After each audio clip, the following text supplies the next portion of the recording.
प्यारे प्रभु जी, आज इस पवित्र दिन के लिए हम तुझे धन्यवाद करते हैं। प्रभु, आज के दिन हम सबों को तूने इकट्ठा करके परमेश्वर तो अपने वचनों से बर्ताव करने के लिए ले आया। धन्यवाद करते हैं। मैं तेरी बड़ी करुणा से तेरा भवन में प्रवेश किया करके दाऊद कहता है, वैसे परमेश्वर तेरे बड़ी करुणा के कारण हम तेरे भवन में आज प्रवेश कर पाए, इसलिए हम धन्यवाद करते हैं। राजा, तेरे वचनों से हम सबों का आत्माओं को परमेश्वर तो तृप्त करने के लिए हम प्रार्थना करते हैं। आशीष को दे, प्रार्थना यीशु के नाम से मांगते हैं, आमीन। हम निकालेंगे व्यवस्था विवरण 30 अध्याय 19 और 20 को पढ़ेंगे। मैं आज आकाश और पृथ्वी दोनों को तुम्हारे सामने इस बात की साक्षी बनाता हूँ कि मैंने जीवन और मरण, आशीष और शाप को तुम्हारे आगे रखा है। इसलिए तू जीवन ही को अपना ले कि तू और तेरा वंश दोनों जीवित रहे। इसलिए अपने परमेश्वर यहोवा से प्रेम करो और उसकी बात मानो और उससे लिपटे रहो, क्योंकि तेरा जीवन और दीर्घ जीवन यही है। और ऐसा करने से जिस देश को यहोवा ने अब्राहम, इसहाक और याकूब तेरे पूर्वजों को देने की शपथ खाई थी, उस देश में तू बसा रहेगा। आमीन, हालेलुया। यहाँ परमेश्वर का वचन दो बात को हमारे लिए रखता है, एक जीवन, दूसरा मृत्यु, एक श्राप और दूसरा आशीष। इन बातों को तेरा और तेरा वंश दोनों के लिए परमेश्वर रखता है। इसके लिए परमेश्वर हमें जीवन को चुनने के लिए आज्ञा देता है। दुनिया में आप और हम रहते हैं तो हमारे आगे बहुत सारा ऑप्शंस है। वैसे ही परमेश्वर श्राप को भी एक ऑप्शन के रूप में रखा है, आशीष को भी एक ऑप्शन के रूप में रखा है, और हमें सिखाता है कि हम जीवन को चूज करें और मृत्यु को नहीं, श्राप को नहीं, है ना। आप और हम चूज करते समय श्राप को नहीं, मृत्यु को नहीं, लेकिन आशीष को चुनना है, या जीवन को हमको चुनने के लिए परमेश्वर हमें सिखाता है। ये वचन हम लोग को यही कहता है। इसलिए अपने परमेश्वर यहोवा से प्रेम करो और उसकी बात मानो और उससे लिपटे रहो, क्योंकि तेरा जीवन और दीर्घ जीवन यही है। और ऐसा करने से जिस देश को यहोवा ने अब्राहम, इसहाक और याकूब तेरे पूर्वजों को देने की शपथ खाई थी, उस देश में तू बसा रहेगा। आमीन, हालेलुया। परमेश्वर कहता है और यहोवा से प्रेम करो और उसकी बात को मानो, उससे लिपटे रहो करके कहता है। आप और हम परमेश्वर के बात पर सतर्क रहना है और उनकी हर बातों में लिपट कर रहना है। परमेश्वर से हम लिपट कर रहने के लिए परमेश्वर हमें सिखाता है, ताकि हमारा जीवन हो और हम दीर्घायु से हम जीवन बिताएं। और ऐसा करने से परमेश्वर जिस देश को अब्राहम, इसहाक, याकूब के लिए और वायदा दिया था, उस देश की वारिस आप और हम बन सकेंगे। आमीन। आपको हमको परमेश्वर किस लिए चुना है? हमें दूसरों के लिए एक आशीष का कारण के रूप में परमेश्वर चुना है।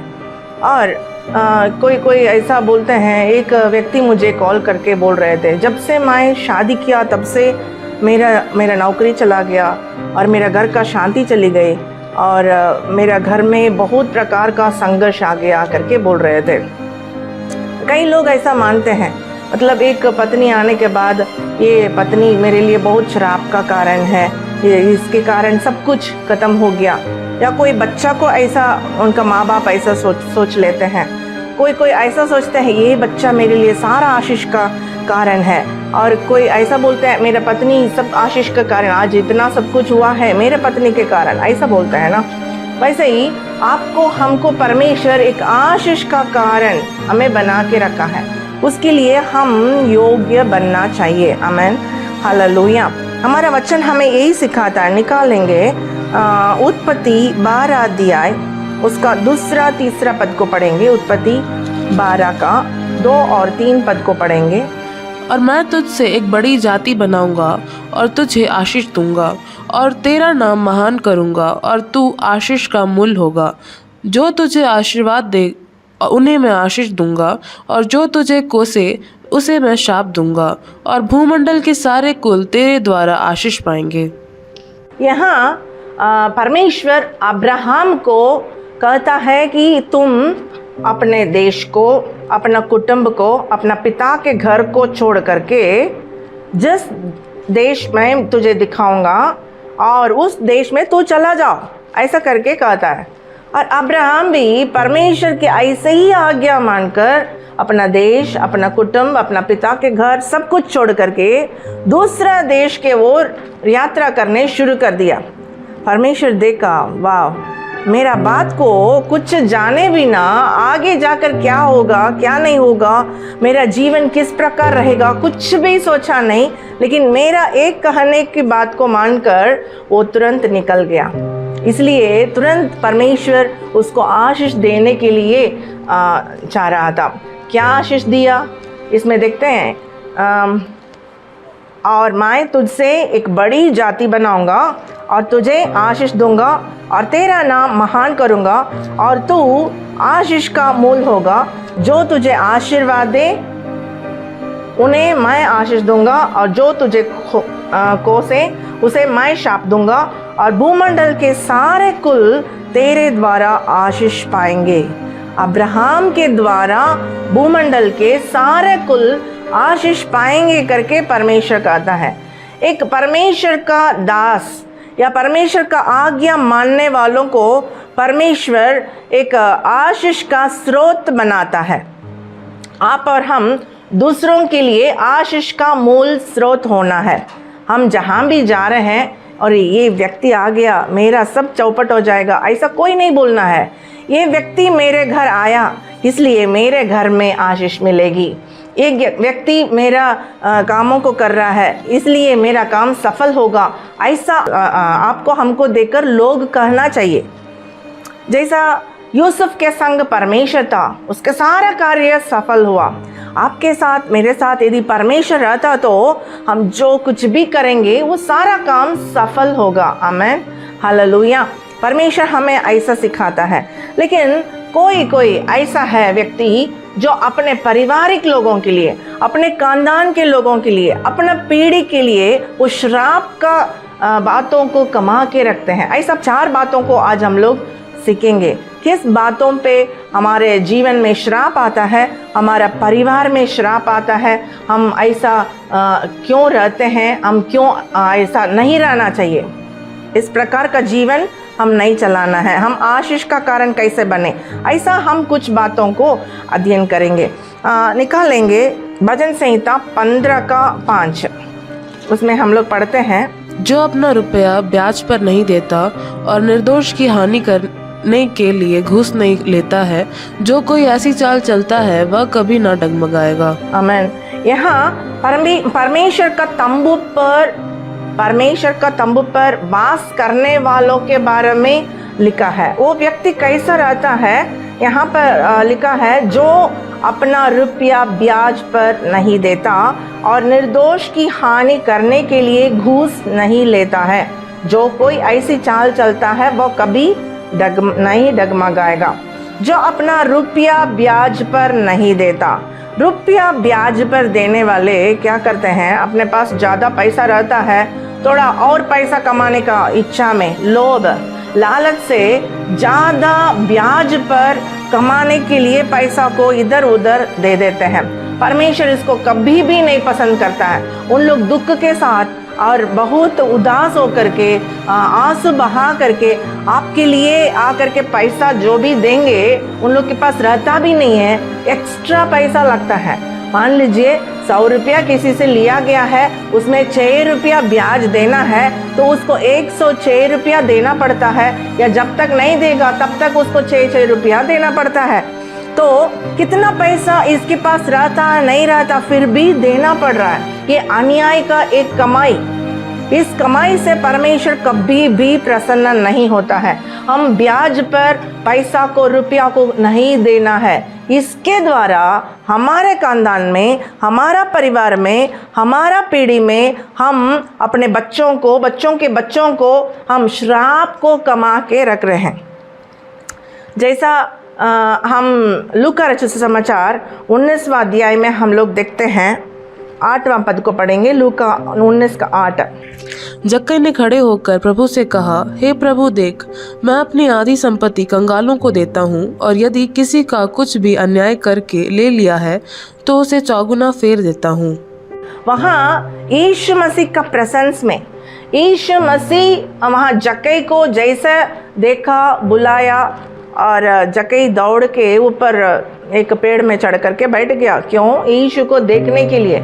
उसका मन में यीशु को अपनाना, यीशु के पीछे जाना, ऐसा कोई बात नहीं था तब तक। लेकिन वहाँ पर यीशु आ रहा है करके जब जान गया, उसको देख लेना है किसी तरह से बोलकर, वो आगे आगे दौड़कर एक गुल्लड़ का पेड़ में ऊपर जाके चढ़ के बैठ गया। उसको कोई भी नहीं जानता था, ये नाटा था, सब भीड़ के कारण नहीं दिख पा रहा था, इसलिए आगे दौड़कर ऊपर चढ़ गया, ऐसा लिखा है। वहाँ यीशु मसीह कोई नहीं जानता था, लेकिन यीशु जानता था जक्कई को। उस पेड़ के नीचे खड़े होकर ऊपर आंख उठाकर देखकर, हे जक्कई उतर के आओ, झट उतर के आओ, और आज मैं तुम्हारे घर में ठहरना है ना।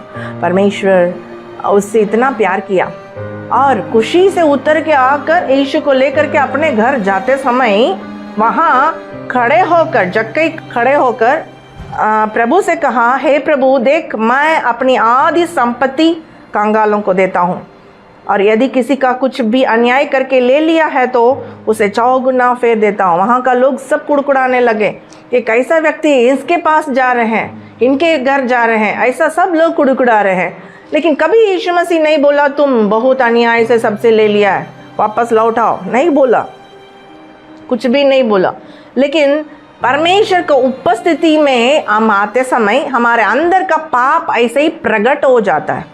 हम अपने आप को दोषी मानते हैं, गिल्टी फील करते हैं, और यीशु मसीह वहाँ पर खड़े उसके साथ ही है, उसका प्रेजेंस में, उसको उपस्थिति में ये सारा बातों को, अपने पापों को कबूल रहा है। उसको मालूम हो गया मैं जो कर रहा हूँ वो गलत कर रहा हूँ, इसलिए वो वहाँ पर कहता है मैं अपनी आधी संपत्ति कंगालों को दे देता हूँ, और यदि किसी का कुछ भी अन्याय करके ले लिया है तो उसे चौगुना फेर देता हूँ। हालेलुया। अन्याय करके ले लिया है तो 4 गुना मैं वापस कर दूंगा करके कहता है। परमेश्वर बहुत खुश हो गया। अगला वचन में हम लोगों को यीशु मसीह कहता है, आज इस घर में उद्धार आया है, ये भी अब्राहम का एक पुत्र है करके कहता है। अभी अब्राहम का उस आशीष का वारिस बन गया। इसके पहले एक श्राप का वारिस था, लेकिन यहाँ यीशु मसीह के सामने अपने सारे बातों को कबूलने के कारण परमेश्वर इसको अब्राहम का वारिस की लिस्ट में इसको भी ले लेता है। आमीन, हालेलुया। उसके जीवन में एक उद्धार आ गया। ऐसा हम देखते हैं, अन्याय की कमाई हमारे खानदान में श्राप को लेकर आता है। और हम लोग पढ़ते हैं इसी में, हम लोग एक भजन संहिता 128 का 1-2 को पढ़ेंगे। क्या ही धन्य है हर एक जो यहोवा का भय मानता है और उसके मार्गों पर चलता है। तू अपनी कमाई को निश्चय खाने पाएगा, तू धन्य होगा और तेरा भला ही होगा। यहाँ पर धन्य व्यक्ति क्या करता है? परमेश्वर का भाई मानने वाला एक धन्य व्यक्ति है करके लिखा है। परमेश्वर को जो भाई मानते हैं वो परमेश्वर से एक ब्लेस्ड व्यक्ति, धन्य व्यक्ति ऐसा कहते हैं। भाई मानने वाला मतलब क्या है? बुराई से घृणा करना, बैर करना, वो व्यक्ति को परमेश्वर कहता है परमेश्वर का भाई मानने वाला। ऐसा परमेश्वर का भाई मानने वाला एक व्यक्ति वो निश्चय अपना कमाई को खाने पाएगा, तू धन्य होगा और तेरा भला ही होगा, ऐसा लिखा है। निश्चय वो अपना कमाई को खाएगा। यदि वो धन्य नहीं है, यदि वो परमेश्वर का भाई नहीं मानता है, वो व्यक्ति परमेश्वर का डर भय बिना और मनमानी चलेगा, उसका कमाई में कोई आशीष नहीं रहेगी। उसका कमाई जो भी वो कमाएगा, डॉक्टर के पास जाएगा, वकील के पास जाएगा, या बिना मतलब का इधर उधर लोग उसका पैसा को लूटने शुरू करेंगे। परमेश्वर आपको हमको आशीषित रखने के लिए चाहता है। धन्य है वो मनुष्य, क्या ही धन्य है हर एक जो यहोवा का भाई मानता है और उसके मार्गों पर चलता है। परमेश्वर का मार्ग पर चलने वाला हम होना चाहिए। यदि ऐसा रहेंगे तो तू अपनी कमाई को निश्चय खाने पाएगा, तो धन्य होगा और तेरा भला ही होगा। उसके बाद उनके पत्नी का क्या आशीष है, उसका बच्चा का क्या आशीष है, उसका जीवन का क्या आशीष है, उसका पीढ़ी का क्या आशीष है, वो सारे बातों को हम इस 128 भजन संहिता में पूरा हम पढ़ करके देख सकते हैं। आप ऐसा पढ़ करके अपना जीवन में अपना बच्चों का आशीष को, नाती पोतों का आशीष को भी आप देखने सकेंगे। परमेश्वर का शांति हमेशा हमारा परिवार में बने रहने के लिए एक व्यक्ति परमेश्वर का भय मानकर उसका मार्ग पर चलना बहुत ही आवश्यकता है, और वो अन्याय की कमाई नहीं करना चाहिए। सबसे पहले अन्याय की कमाई से हम अपना पीढ़ी के लिए श्राप को इकट्ठा करते हैं। दूसरा हम और पढ़ते हैं, यहोशू 7 अध्याय का 11वां पद में देखते हैं, इस्राएलियों ने पाप किया है और जो वाचा मैंने उनसे अपने साथ बंधाई थी उसको उन्होंने तोड़ दिया है। उन्होंने अर्पण की वस्तुओं में से ले लिया, वरन चोरी भी की और छल करके उसको अपने सामान में रख लिया है। हाँ, यहाँ पर परमेश्वर इस्राएली लोगों को हाथों में बहुत बड़ा यरीहो शहरपना को सौंप दिया। उतना बड़ा यरीहो शहरपना इन लोगों के सामने चोर चोर हो गया। लेकिन एक छोटा सा आय करके एक शहर को पकड़ने के लिए कुछ लोग वहाँ पर पहुँच रहे हैं, लेकिन उन लोगों के सामने हार मान के आ गए। अभी परमेश्वर कहता है, क्या यहाँ पर लिखा है, इस्राएलियों ने पाप किया है और जो वाचा मैंने उनसे अपने साथ बंधाई थी उसको उन्होंने तोड़ दिया है। उन्होंने अर्पण की वस्तुओं में से ले लिया, वरन चोरी भी की और चल करके उसको अपने अपने सामान में रख लिया है। उन लोग अर्पण की वस्तुओं में से ले लिया, और लिखा है चोरी भी की, चल करके अपने सामान में उसको छिपा के रख लिया। जो परमेश्वर का चीज़ है उसको भी हम नहीं लेना है। परमेश्वर के लिए अर्पण किया गया कोई भी चीज़ को हम अपने लिए लेने से, अर्पण की वस्तु मतलब परमेश्वर के लिए कुछ भी चीज़ ये प्रभु चुनने के लिए मना करता है, तो ऐसा चीज़ को आप और हम नहीं चुना है। वो प्रभु का है। जैसा दशमांश हुआ, और प्रभु के लिए कुछ भी हम मन्नत मानते हैं, ऐसा चीज़ों में हम हाथ लगाते हैं तो हमारा परिवार के लिए ज़रूर वो श्राप को लेकर आता है।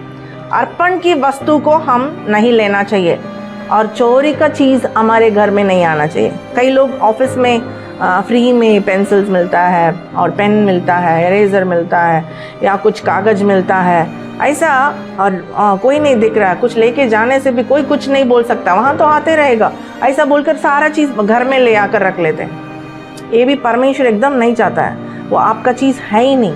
दूसरा का चीज़ को हम लूट कर ऐसा लेकर आना परमेश्वर पसंद नहीं करता है। हमारे घर में कई बार ऐसा हम श्राप को बिना जान करके हम कमा कर रख लेते हैं। एक व्यक्ति के घर में बहुत ऐसा बारंबार बीमारी, मृत्यु ऐसे ही आते रहा। वो एक बहुत बड़ा पास्टर के पास जाकर, मेरे घर में ऐसा क्यों आ रहा है, किस लिए ऐसा हो रहा है, हम लोग कोई सुख नहीं है, इतना कमाने के बावजूद भी हम कोई सुखी नहीं है।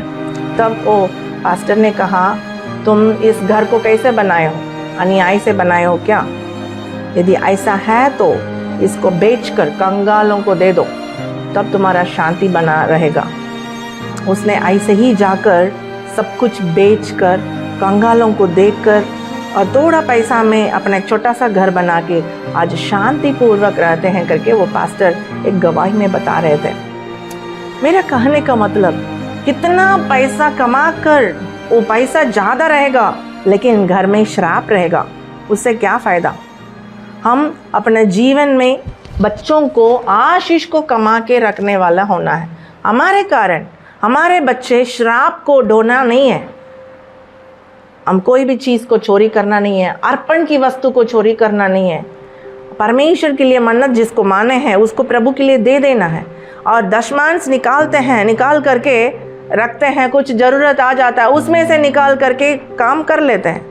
ये प्रभु का चीज़, सब कुछ प्रभु देता है, हर चीज़ प्रभु देता है, लेकिन प्रभु का चीज़ को प्रभु को देने में क्यों तकलीफ हो रहा है? उसमें क्यों इतना सारा एक्सप्लेनेशन, वो क्यों, ये क्यों?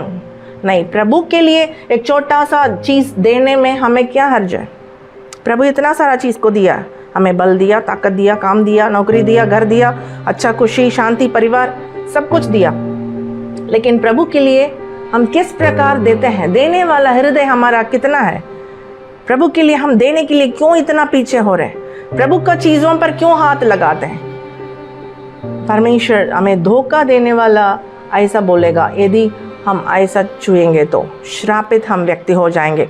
इसलिए हम ऐसा प्रभु का अर्पण किया हुआ वस्तु को हम छूना नहीं है। यहाँ एक ऐसा व्यक्ति, ये अपना वहाँ यरीहो शहर पना के अंदर जितना भी चीज़ था वो सब श्रापित चीज़ है, उसको कोई छूना नहीं है करके परमेश्वर आज्ञा दिया था। इसको आकान करके एक व्यक्ति उसमें से कुछ अच्छा चीज़ को ले आकर अपने तंबू के नीचे छुपा के रख लिया, और इसके कारण पूरा इजरायली लोग आए छोटा सा शहर के सामने हार को मान लिए। अभी परमेश्वर कहता है, देखो तुम्हारे अंदर में एक व्यक्ति चोरी कर लिया, अर्पण की वस्तु को चुरा लिया, अपने सामान के अंदर रख लिया, तो यहोशू को बोल रहा है, यहोशू जाओ सब गोत्र को, अलग अलग गोत्र को बुलाओ, जिस गोत्र को मैं चुनूंगा उसमें से अलग अलग कुटुंब को बुलाओ, अलग अलग कुटुंब से एक एक व्यक्ति को, मैं जिसको चुनूंगा उसको एक एक व्यक्ति बुलाओ। उसमें एक व्यक्ति आकान पकड़ा गया। उस आकान, उसने क्या कहा, जाकर मेरा तंबू में रखे हैं, मैं रखा हूँ, उसको ले लीजिए। उतना सारा क्या क्या शॉल, बहुत सारा चीज़ और सोना सब अंदर रखा हुआ था, सब निकाले। और सब यहोशू कहता है, हम लोग सबको तुम घबरा दिया, हम लोग सब तुम्हारे कारण घबरा गए। और आकान और उसका पूरा कुटुंब को वहाँ पर सबके सामने पत्थरवाह करके उन लोग एक बहुत बड़ा उन्होंने उसके ऊपर पत्थरों का बड़ा ढेर लगा दिया जो आज तक बना है, ऐसा लिखा है। यहाँ यहोशू ने उससे कहा, तूने हमें क्यों कष्ट दिया है?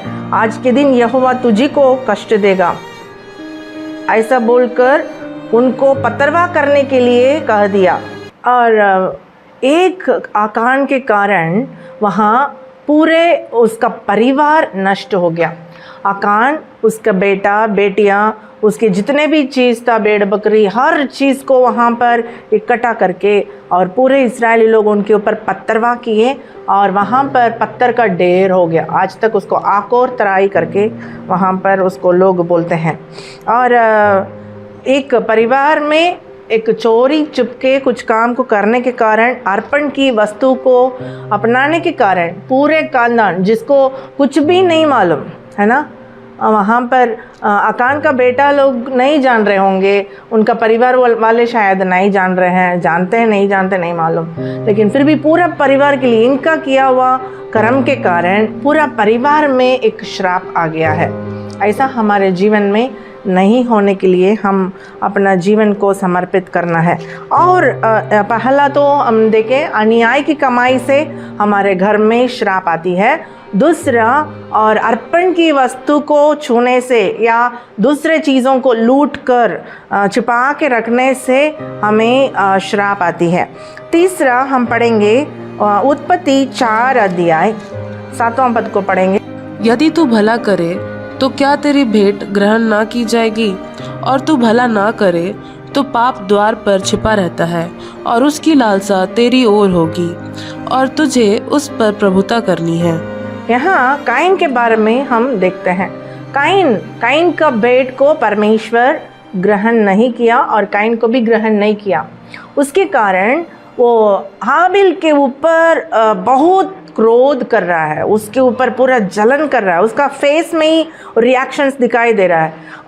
परमेश्वर इसको आशीष दे दिया, मुझे तो कुछ भी ग्रहण नहीं किया, ऐसा एक रिएक्शन उसका चेहरा में ही दिखाई दे रहा है। इसलिए परमेश्वर से पूछ रहा है, तुम्हारा चेहरा क्यों इतना उदास है?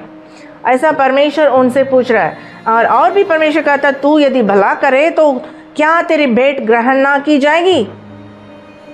भला नहीं करने के कारण और यदि तू भला ना करे तो पाप द्वार पर छिपा रहता है। भला नहीं करने के कारण तुम्हारा दरवाजा पर और पाप छिप करके रहता है, छिपा हुआ रहता है, भलाई नहीं करने के कारण। और हम लोग बोलते हैं काइन परमेश्वर के लिए उत्तम भेंट को, जो सड़ा हुआ चीज़ को लेकर दिया, उत्तम भेंट को नहीं दिया, ऐसा हम सोचते हैं, लेकिन ऐसा नहीं। और वचन में लिखा है काइन दुष्ट के ओर से था, ऐसा लिखा है, उसके सारा काम दुष्ट का था, ऐसा लिखा है। तो और वो भलाई करना ही नहीं चाहा, वो भलाई नहीं किया, बुराई किया, बुराई करने वाला एक व्यक्ति था। आबेल को मार डाल दिया, परमेश्वर के सामने अच्छा बनने के लिए चाह रहा है ना, लेकिन उसका खानदान देखिएगा, उसका वंश देखिए, उसका पीढ़ी, वहाँ पर कुछ भी नहीं। जो और पहलौटा जिसको देना था काइन को ही मिलना था, लेकिन काइन को नहीं मिला, आबिल को मार डाल दिया, इसलिए आबिल भी नहीं। तीसरा बेटा शेत को मिला, सारा पहलौटा जितना भी चीज़ है और वंशावली जिसमें शुरू होता है, शेत का वंश से ही यीशु मसीह तक वहाँ से शुरू होकर के ख़त्म हो रही है। हालेलुया। हमारे जीवन में हम परमेश्वर जो आशीष रखा है उसके लिए हमारा भलाई नहीं करने के कारण पाप हमारे द्वार पर छिपा रहने से और हमारा आशीष सब रुक जाती है। श्राप परिवार में, खानदान में और आगे बढ़ते जाती है। हम सोच रहे हैं हम नहीं भलाई करने से क्या हो जाएगा, मेरा बहुत सारा इकट्ठा हो जाएगा, नहीं मुझे कोई नहीं चाहिए, नहीं नहीं कभी नहीं, मेरे पास सब कुछ है, कोई नहीं चाहिए, ऐसा कभी सोचना भी नहीं है। हम दूसरों के लिए जितना हो सके भलाई करना है। और एक वचन में लिखा है यदि तुम भलाई करने के लिए जानकर भी नहीं करते हो और वो तुम्हारे लिए पाप गिना जाएगा, है ना। और आप और हम भलाई करने के लिए जानकर भी मैं क्यों करूं, मैं नहीं करूंगा, ऐसा पीछे हटना हमारे लिए वो पाप गिना जाएगा। हमारे जितना तक शक्ति है, क्षमता है, ताकत है, उतना हम दूसरों के लिए भलाई करने का कोशिश करना है। उसके कारण हमारे घर में आशीष मिलते रहेगी। यदि बुराई के बदले भलाई करने से आशीष है तो भलाई के बदले बुराई करेंगे तो श्राप हमारे जीवन में और बढ़ेगा। इसलिए हमारे जीवन में कभी भी बुराई नहीं करना चाहिए और भलाई के बदले भलाई करना चाहिए और बुरे लोगों को भी हम भलाई करना चाहिए। आमीन, हालेलुया। परमेश्वर हमें ऐसा अनुग्रह देने पाए। सबसे पहले अन्याय की कमाई से हमारे वंश में, पीढ़ी में हम श्राप को कमा के रखते हैं। दूसरा, अर्पित किया हुआ वस्तु को छूने के कारण जिसको परमेश्वर मना करता है और वैसा चीज़ को हम घर में ले आकर रखते हैं तो उसके कारण हमारे जीवन में श्राप आता है।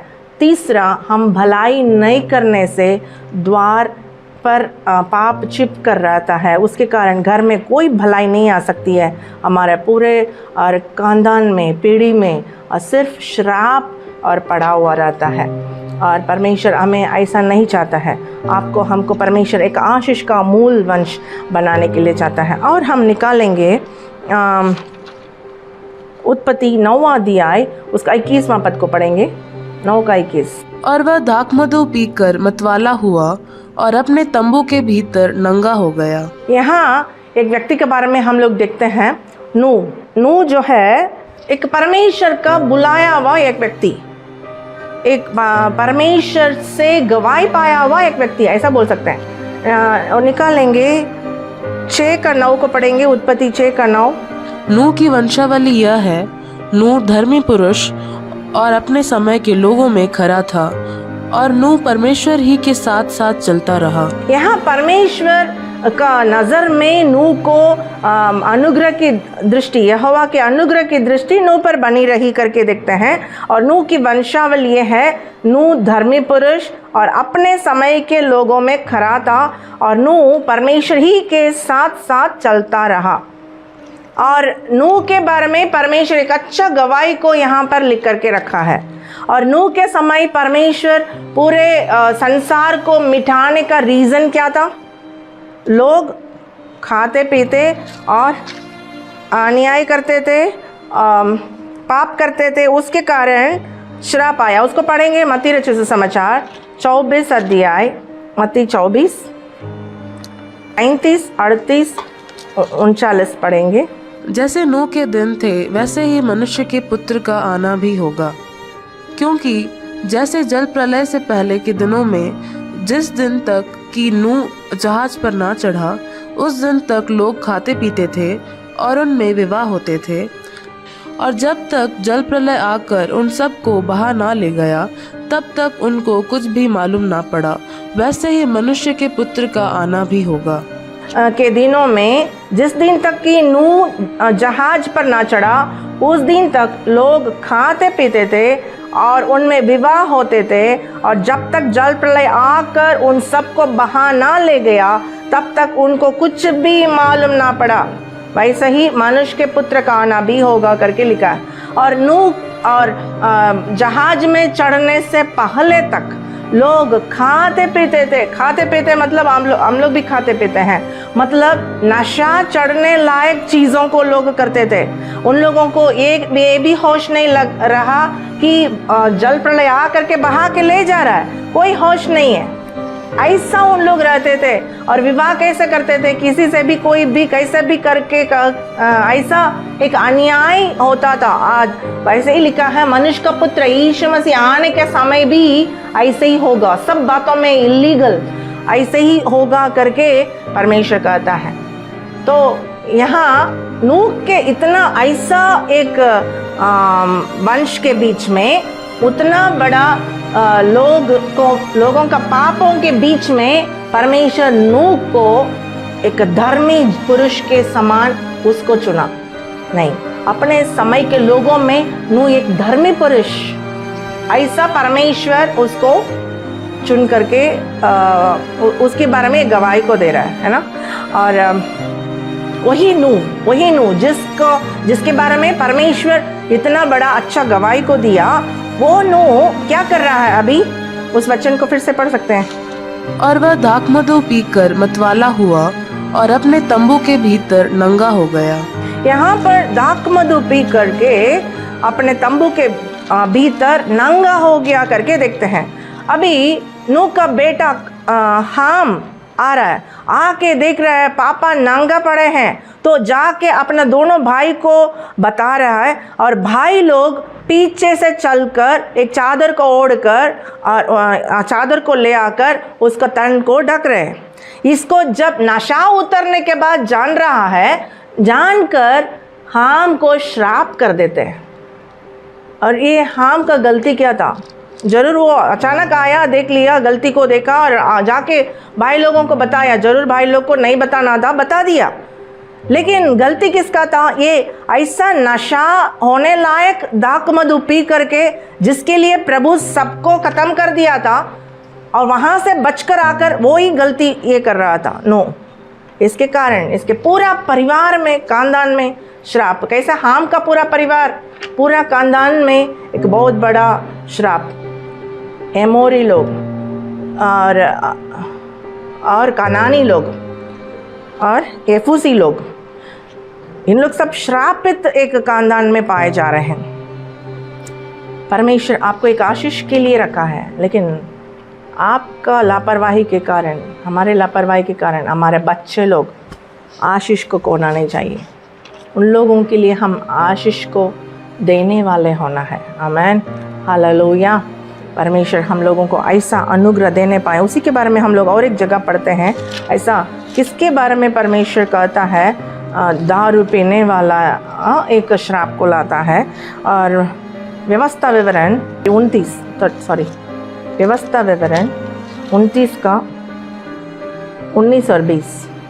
और ऐसा मनुष्य इस शाप के अनुसार वचन सुनकर अपने को आशीर्वाद के योग्य माने और यह सोचे कि चाहे मैं अपने मन के हट पर चलूं और तृप्त होकर प्यास को मिटा डालूं तो भी मेरा कुशल होगा। यहोवा उसका पाप क्षमा नहीं करेगा, वरन यहोवा के कोप और जलन का धुआं उसको छा लेगा। और जितने शाप इस पुस्तक में लिखे हैं वे सब उस पर आ पड़ेंगे और यहोवा उसका नाम धरती पर से मिटा देगा। यहाँ परमेश्वर कहता है ऐसा मनुष्य इस शाप के वचन सुनकर अपने को आशीर्वाद के योग्य माने और यह सोचे कि चाहे मैं अपने मन के हट पर चलूं और तृप्त होकर प्यास को मिटा डालूं, तृप्त होकर अच्छा से दारू पीऊं तो भी प्यास को मिटा डालूं तो भी मेरा कुशल होगा, मेरा कुछ हानि नहीं होगा, मेरा कुशल ही होगा। यहोवा उसका पाप क्षमा नहीं करेगा, वरन यहोवा के कोप और जलन का धुआं उसको छालेगा और जितने शाप इस पुस्तक में लिखे हैं वे सब उस पर आ पड़ेंगे और यहोवा उसका नाम धरती पर से मिटा देगा। हालेलुया। आप और हम परमेश्वर के लोग हैं। ये किसके लिए लिखा गया है? इस्राएली लोगों के लिए लिखा गया है। इस्राएली लोग जो सब कुछ जानकर, परमेश्वर का हर बातों को जानकर, उन लोग अपना हट पर चलकर अपना प्यास को बुझाने के लिए यदि दारू पी रहे हैं तो परमेश्वर उनके बारे में, नशा की वस्तु ले रहे हैं, उनके बारे में परमेश्वर इस प्रकार कहता है उनका जितना इस पुस्तक में लिखा हुआ श्राप है, ये सारा श्राप आकर के उनके ऊपर पड़ेगा। हम लोग सोचते हैं दारू पीना कुछ बड़ी बात नहीं है ना? नहीं, परमेश्वर को जान करके भी जो लोग पीने शुरू करेंगे अपने हट पर, मैं हट पर चलूँगा, मैं पीऊँगा, मैं ऐसे ही पीऊँगा, कौन क्या कर सकता है? कोई कुछ नहीं कर सकता। लेकिन आपके खानदान, आपके बच्चे, बच्चों के बच्चे सब श्राप को ढोएंगे आपके एक पाप की वजह से। आज अपने मन में एक निर्णय को लेना है। हम अपने मन को तृप्त करने के लिए, अपने मन का संतुष्ट कराने के लिए जो भी गलती को करते हैं वो हमारे परिवार के लिए बहुत बड़ा श्राप को लाता है। परमेश्वर से हम क्षमा मांगे, प्रभु ऐसा नहीं, मैं एक आशीष को मेरा परिवार के लिए पार कराने वाला एक व्यक्ति बनूं, मुझे ऐसा आशीष का स्रोत बना दे। परमेश्वर हमें ऐसे ही चाहता है। सबसे पहले अन्याय की कमाई करने वालों के द्वारा, अन्याय की कमाई को करने वालों के द्वारा पूरे खानदान में श्राप आती है। दूसरा, और अर्पित किया हुआ वस्तु को छूने के कारण, अर्पित किया हुआ वस्तु को छूने के कारण या चोरी करके छुपा कर रखने के कारण या परमेश्वर के लिए मन्नत माना हुआ चीज़ों को हम हाथ लगाने के कारण हमारे बच्चों के ऊपर, बच्चों के बच्चों के ऊपर हम श्राप को लेकर आते हैं। और तीसरा, और हम भलाई नहीं करने के कारण पाप हमारे द्वार पर छिपा हुआ रहता है, कोई भलाई घर में नहीं आ पाती है और परमेश्वर का आशीष कुछ भी घर में नहीं आएगा। सिर्फ और सिर्फ उस पाप छिपा हुआ रहने के कारण हमारे पीढ़ी में श्राप बने रहेगी। चौथा, और नशा, दारू ऐसा पीने के कारण, दाक मधु पीने के कारण, नशा के कारण, हमारे हट के साथ हम चलने के कारण हमारे खानदान के लिए हम एक श्राप को कमा कर रखते हैं। ऐसा परमेश्वर हमें नहीं चाहता है। प्रभु से हम अपने आप को अर्पण करें। अंत में एक वचन है, उसको पढ़ लेंगे। पहला पत्रस 3 अध्याय का 9वां पद। बुराई के बदले बुराई मत करो और न गाली के बदले गाली दो, पर इसके विपरीत आशीष ही दो, क्योंकि तुम आशीष के वारिस होने के लिए बुलाए गए हो।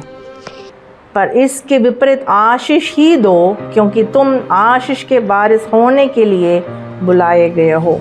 हम आशीष के वारिस होने के लिए बुलाए गए हैं।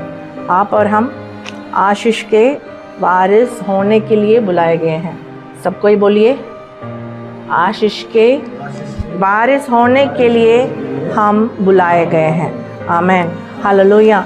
परमेश्वर जिस मकसद से हमें बुलाया उस मकसद हमारा जीवन में पूरा होना है और परमेश्वर एक आशीष का मूल स्रोत हमें बनाता है और पृथ्वी का सारा कुल हमारे द्वारा आशीषित रहना है। जहाँ हम कदम रखते हैं उस जगह आशीष से भरपूर होना है। हमारे बच्चे, हमारे बाल बच्चे, मेरा मम्मी के कारण, मेरा पापा के कारण मैं आशीषित हूँ, ऐसा बोलना चाहिए। ऐसा एक ज़िंदगी परमेश्वर हमें देने पाए। आइए हम प्रार्थना करेंगे, परमेश्वर इन वचनों के द्वारा हम सबों को आशीषित करने पाए। हालेलुया। हम सबको घुटना टेकेंगे, हम प्रार्थना करेंगे। परमेश्वर से हम अपने आप को अर्पण करेंगे। हमारे सारे गलतियों को, कमियों को एक बार हम थोड़ा सा स्मरण करें, प्रभु के सामने अर्पण करें। प्रभु, मेरे गलतियों को एक बार क्षमा कर। मैं कितना बार अन्याय की कमाई मैं करके उसी से अपना गुजारा करने के लिए चाहता था, लेकिन वो आशीष का कारण नहीं, श्राप को लाता है करके मैं आज सीख लिया। प्रभु, मुझे क्षमा कर। ब्याज पर कभी मैं पैसा को नहीं देने पाऊँ। परमेश्वर, मुझे ऐसा अनुग्रह दे। जितने लोग ऐसा चाहते हैं अपना मुंह खोलकर प्रभु से मांगे, प्रभु ऐसा नहीं, अन्याय की कमाई मेरे घर में नहीं आना चाहिए। दूसरा, अर्पित किया हुआ वस्तु पर हम हाथ नहीं लगाना चाहिए। किसी चीज़ को चोरी करके घर में ले आकर, जो अप्रिय, परमेश्वर का अप्रिय चीज़, उसको हम चुरा करके, चोरी करके घर में ले आना परमेश्वर नहीं चाहता है। ऐसी बातों से हम दूर रहें ताकि हमारा परिवार में कोई श्राप नहीं पड़ने पाए। और तीसरा, हम भलाई करने वाले होने पाए। परमेश्वर ऐसा अभिषेक हमको देने पाए। हालेलुया। बुराई के बदले हम भी बुराई करना हमारे जीवन के लिए श्राप को लाता है। बुराई के बदले भी हम भलाई को करने के लिए परमेश्वर चाहता है। प्रभु, हमें ऐसा सहायता करने पाए। प्रभु, एक भलाई का ज़िंदगी मुझे दे। मेरे जीवन में पूरा भलाई के लिए मैं समर्पित हो जाऊं, ताकि मेरे परिवार वाले आशीषित रहने पाए। चौथा, नशा, एक दाखमधु पीने से, दारू पीने से, जो अपने हट, अपने मनमानी से चलने के कारण, अपने मन को संतुष्ट करने के लिए जो पीते हैं, उसके कारण इस पुस्तक में जितने श्राप लिखा है, सारा श्राप उसके ऊपर आके पड़ेगा करके लिखा है। हमारा मन का संतुष्टि, हमारा खुशी के लिए हम ऐसा चीज़ों को नहीं करना है। प्रभु से अर्पण करें, प्रभु आज के बाद ऐसा चीज़ों को छोड़ने के लिए मुझे सहायता कर, शक्ति को दे, ऐसा मुझे बल को दे, ताकि मैं पूरी तरह से उसको छोड़ने पाऊँ, उसको नफरत करने पाऊँ। मेरे जीवन में अद्भुत काम कर दे। आज के सुंदर दिन में परमेश्वर, तेरे वचन से तूने बातचीत किया, हम धन्यवाद करते हैं। हमें आशीष के लिए बनाया, दूसरों के लिए आशीष का कारण हमें बनाया, उसी के लिए हमें बुलाया है। परमेश्वर, हम कई बातों में हम श्राप के कारण आज बने हुए हैं। ऐसा नहीं प्रभु जी, हमारे सारे बुराइयों को तू क्षमा करके हम अन्याय की कमाई नहीं करने पाए प्रभु, और अर्पित किया हुआ चीज़ों को हम नहीं छूने पाए, कुछ भी बातों को चोरी करके, छुपा करके नहीं रखने पाए, और हम भलाई करने वाले होने पाए। परमेश्वर, हम दाखमधु का अधीन नहीं होने पाए। हम सबों को इन सारे बातों से बचा के रखने के लिए प्रार्थना करते हैं, ताकि हम अपने परिवार के लिए, अपना पीढ़ी के लिए एक आशीष का मूल स्रोत हम होने पाएँ, पूरे कुल हमारे द्वारा आशीषित होने पाएँ। हमको ऐसा अनुग्रह दे, आशीष से भरपूर कर प्रभु। इन वचनों के द्वारा तूने हमसे बर्ताव किया, बातचीत किया, धन्यवाद करते हैं। जितने लोग आए हैं, हर एक लोगों के जीवन में तो कार्य करने के लिए हम प्रार्थना करते हैं। आशीष को दे प्रभु, सारे आदर महिमा इज्जत तुझे को देते हैं। प्रार्थना उद्धार करता प्रभु यीशु के नाम से मांगते, सुनना दया से ग्रहण कर। आमीन, आमीन।